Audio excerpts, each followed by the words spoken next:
রোশনাই ধারাবাহিকের আজকের পর্বে তোমরা এখানে দেখতে পাবে রোশনাই যখন তার ব্যাগপত্র গুছাচ্ছিল চলে যাওয়ার জন্য, সেখানে আরণ্যক চলে আসে।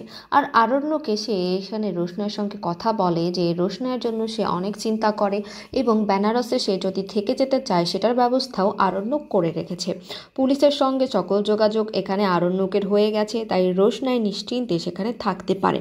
কিন্তু রোশনাইয়ের মনটা আজ ভীষণ খারাপ, কারণ রোশনাই যে খাবারটা রান্না করেছিল সেটা আরণ্যককে খাওয়াতে পারেনি।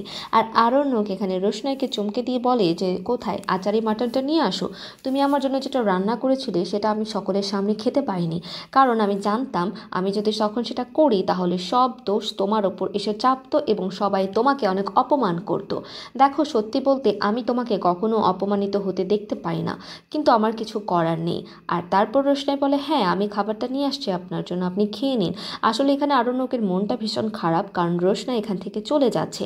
আর আরণ্যক তাকে বলে আমার মনটা ভালো নেই। তখন রোশনাই তাকে জিজ্ঞেস করে কেন আপনার মন ভালো নেই। তখন আরণ্যক বলবে যে কেন তুমি বুঝতে পারো না আমার মন কেন খারাপ? তো তোমরা কতটুকু এক্সাইটেড নতুন পর্ব দেখার জন্য কমেন্ট করে অবশ্যই জানাও।